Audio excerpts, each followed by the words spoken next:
protection under the law. And we know as law students, no one is entitled to strip women of their dignity.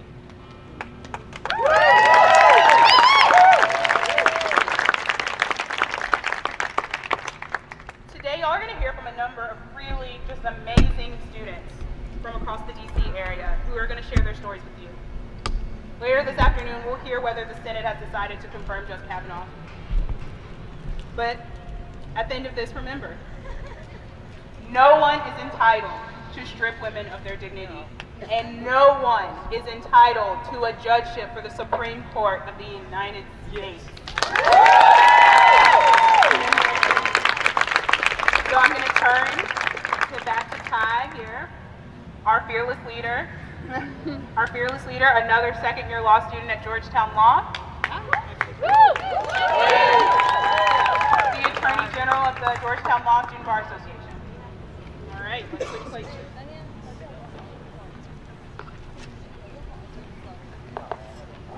Are we fired up? Okay, we're going to try that one more time. Are we fired up? There's a group of people in that building making decisions that are going to affect women's lives. I'm going to ask you one more time. Are we fired up?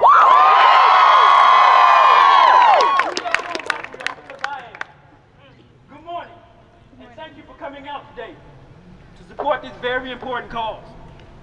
We are excited and energized by your show of support for women, for women's rights, for victims of sexual assault.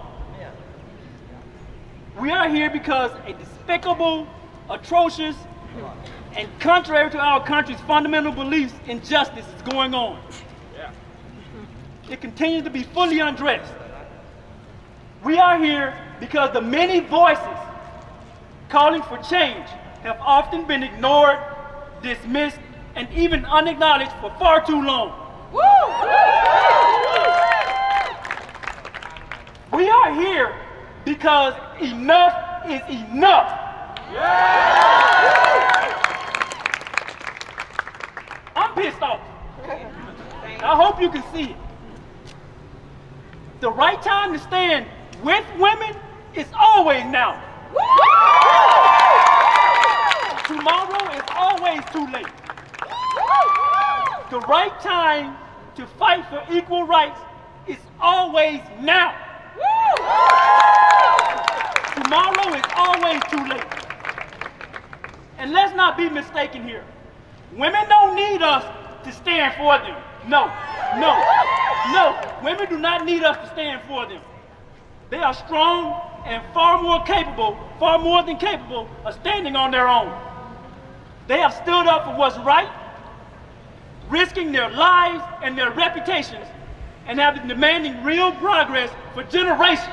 So they don't need us to stand up for them. No. Despite all of that, the Senate's inability to represent them, they are still standing. Women are still standing.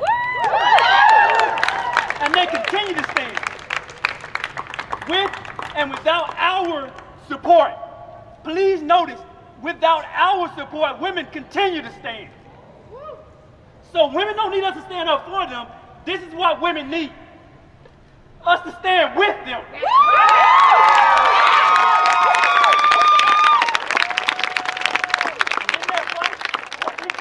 In the workplace, women need us to stand with them. In that fight for control over what happens to their body, women need us to stand with them. In that fight for paid maternity leave, women need us to stand with them. In their fight against physical, verbal, and psychological abuse, women need us to stand with them. In their fight against sexual violence, we need to stand with them. We need to stand with all victims of sexual assault. So I say to those in the Senate, if you can't muster the courage to stand with women and with victims of sexual assault, don't call yourself a leader. Don't call yourself a leader. It's time for you to step aside. How can you call yourselves leaders? You were called to represent the people. Whose voices do you represent in the Senate? Your self-interested governance and votes for policies, nominees, and legislation that move us back is chipping away at the very foundation of this democracy.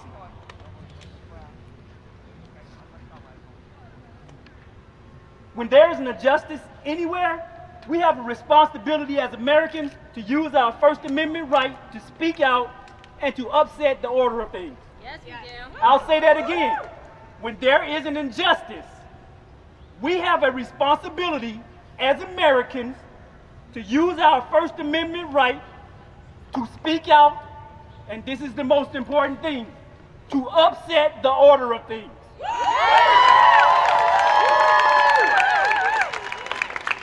Right now, inside those walls, a group comprised mostly of men are deciding upon a Supreme Court nominee who, if he joins the court, can influence our legal system in ways that will have a detrimental impact on the lives of women and the lives of people who are highly underrepresented in this country.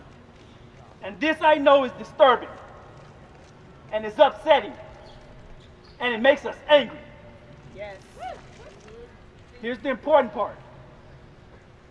Don't doubt your anger in this moment. Your anger is real and it is rational. It's okay to sit in that anger.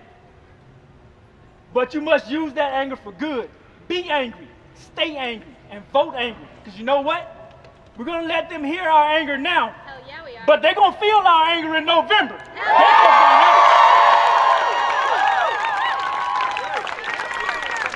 Hey, hey, ho, ho. Kavanaugh has got to go. Hey, hey, ho, ho. Kavanaugh has got to go. Hey, hey, ho, ho. Kavanaugh has got to go. Hey, hey, ho, ho. Kavanaugh has got to go. Hey, hey, ho, ho. Kavanaugh has got to go. Hey, hey, ho, ho. Kavanaugh has got to go. Hey, hey, ho, ho. Kavanaugh has got to go. Hey, hey, ho, ho. Kavanaugh has got to go. Hey, hey, ho, ho. Kavanaugh has got to go. Hey, hey, ho, ho. Kavanaugh has got to go. Hey, hey, ho, ho. Kavanaugh has got to go. Hey, hey, ho, ho. Kavanaugh has got to go. Hey, hey, ho, ho. Kavanaugh has got to go. Hey, hey, ho, ho. Kavanaugh has got to go. Hey, hey. All right, y'all. Our next speaker, our first up, is another Georgetown Law student. Her name is Natalie. Are you coming up, Natalie? Natalie? There she is. Come on, Natalie. Come on, Natalie.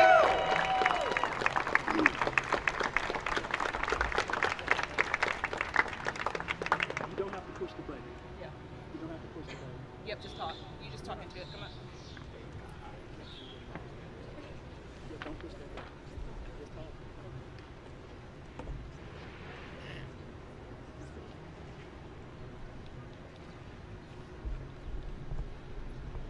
Go. You can do it. We got you. I think this sham of a legal process that happened yesterday, when Democrats were given as little as an hour to go into this secret room to look at these files and files and files, is that something we can call an investigation? No. No!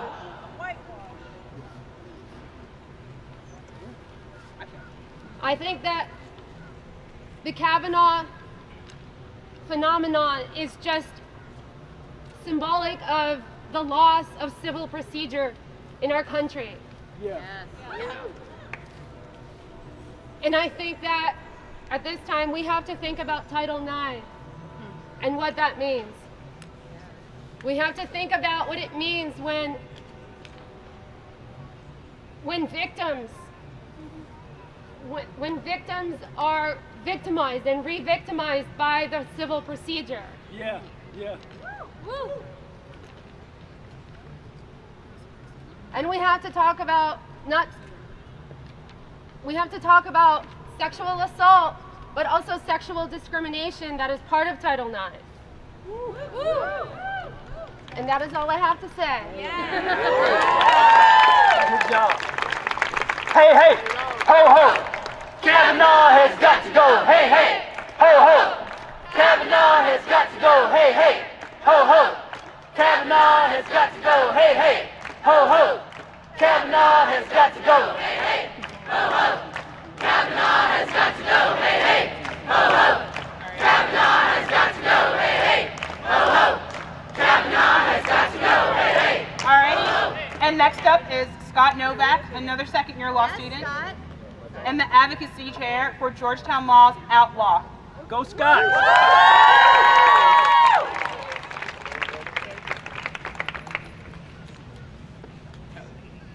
Hello everyone, thank you all so much for being here today, and thank you to Ty and all our other organizers for organizing this important protest. So I'm Scott Novak, I'm advocacy chair of Outlaw, that's Georgetown's LGBT group, and I'm also an executive board member of Georgetown Law Students for Democratic Reform. Now, I first opposed Kavanaugh because he would roll back the rights of women, immigrants, racial minorities, and LGBT people in this country. My boyfriend is not a citizen of the United States, so immigration policy and LGBT protections have been weighing particularly heavy on my heart. There are a number of cases coming through the courts that will determine whether LGBT individuals have the right to be free from discrimination when doing something as simple as buying a bouquet. The Supreme Court may also determine whether LGBT children have the right to be free from discrimination in their own schools where they should feel safe. Given Kavanaugh's narrow, traditional conception of unenumerated rights that seems to deny rights to all but straight white male property owners, he will subject LGBT people to a dangerous lack of basic protections if he is on the court. Perhaps even more concerning, though, is his exceedingly deferential views on executive power. No doubt he would uphold President Trump's proposed ban on transgender soldiers in our military, or the administration's most recent abhorrent decision to deny visas to same-sex couples of diplomats who are not married. But, boo, shame on that, indeed. But after witnessing Dr. Ford's powerful testimony and seeing Kavanaugh's unprecedented partisan allegations that this is all somehow a setup by the Democrats and the Clintons, there is a reason people from all sides of the political spectrum should oppose Kavanaugh's nomination: the legitimacy of the Supreme Court, and by extension, the rule of law in this nation. Through his outbursts, Kavanaugh removed his mask of impartial judicial temperament and exposed himself as an angry, partisan hack who seeks revenge on his political enemies. And that's not all. Kavanaugh also committed perjury multiple times. He lied about his indulgent drinking habits. He lied about what those awful, sexist words meant in his yearbook. Words that reflect the essence of toxic masculinity. Words for which he has never apologized. He may have tried to paint himself as an innocent choir boy, but God wouldn't love the example he has set for boys and men in our country.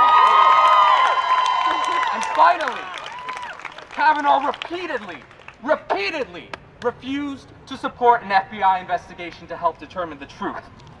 Instead, the American people have been subjected to a sham investigation that failed to interview Kavanaugh, Dr. Ford, and dozens of others with potentially relevant information. This man, like this so-called investigation, has no credibility. For the sake of our American institutions, both Democratic and Republican senators must vote against this nomination. But if somehow justice does not come today, we need to make clear and commit to ourselves that this will not be the end. This will be the beginning. This will be the beginning of a movement to remove this entitled, prejudiced man from any court upon which he sits, and restore truth and integrity to the highest levels of our justice system. So senators, if you don't vote no on Kavanaugh today, we'll vote no against you and all Kavanaugh represents in November. Vote no or we'll vote you out. Vote no or we'll vote you out. Vote no or we'll vote you out. Vote no or we'll vote you out. Vote no or we'll vote you out. Vote no or we'll vote you out. Vote no or we'll vote you out. Vote no or we'll vote you out. Vote no or we'll vote you out. Loving the energy. Love y'all too. And next up, we've got some HU representation. You know, Orlando Johnson, who's a Howard University law student. Come back, come up.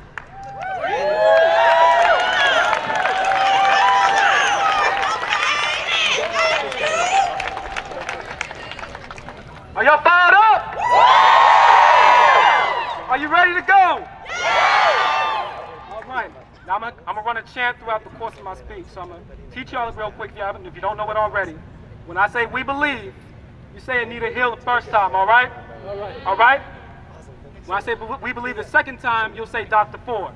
You wanna try it out? Yeah. All right. We believe Anita Hill. We believe Dr. Ford. My name is Orlando Johnson. I'm a second-year student at Howard University School of Law. And I want to thank Georgetown University Law School for inviting us, bringing us out here today, as well as the other law schools that are out here as well. I got it. All right. Will do. My apologies. I think it's no mistake that the first recorded speech that we have from our former President Barack Obama was one in support of black women being hired at Harvard Law School. I would like to believe that he not only did this because he believed that the field of law could not move forward without women participation, but because he also believed that this nation could not move forward unless all of women's rights are recognized. Yeah. So I would like to thank my peers, as well as fellow law students throughout the District of Columbia for allowing me to use my voice in support of not only women's participation in the free market of ideas of expression, but also women's rights to their bodies and women's rights to protect their bodies from those who feel entitled to it. Yeah. I would like to recognize the men that are here today as advocates and allies who are willing to examine themselves along with me to ensure that nothing is in us that hurts women as we move forward. I also want to appreciate you all for being willing to call out your friends when they participate in rape culture. Yeah. But most importantly, I want to recognize the women that are here today, yet again, to fight for something that should be so simple, so easy to understand. Men, keep your hands to yourself. Men, hold your friends accountable and stop making excuses for them when they express a lack of self-control. Because we believe. We believe. Dr. Ford. And my grandmother used to say that birds of a feather flock together. And I think that it's no mistake that this president, who bragged about being so entitled to grab women by their genitals, finds himself at the center of this controversy and appointing a judge for the Supreme Court. I know it's no mistake because he felt it was politically advantageous for him to mock a survivor in front of the American people. Not my president, his president, but also a Senate who is far too willing to divert the voices of survivors for far too long. Yeah. So we won't cry, we won't give up. We're gonna fight! We're gonna fight! But most importantly, we're gonna vote. We're gonna vote And so we redefine masculinity so it no longer is defined by being entitled to a woman's body. We're going to vote until society no longer sees a need in putting a period at the voice of survivors. We're going to vote until presidents can no longer make misogynistic manifestos in the Oval Office. We're going to vote. We're going to vote until, excuse me, y'all. We believe. And we believe. So we're going to vote until judges can no longer hide behind color-coded calendars. And we're going to vote until men can no longer run away to their beachfront house in Delaware instead of holding their friend accountable.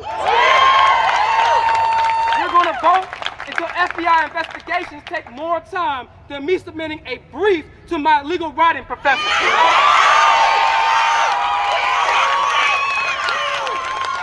But most importantly, we're going to vote until another woman does not feel that it is her civic duty to hold another man accountable for his actions. Because we believe!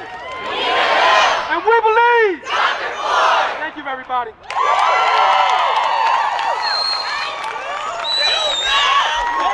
Excellent. All right. Now that we've gotten a little into it, I want us to once again recognize and shout out all of the DC law students here today. We all took criminal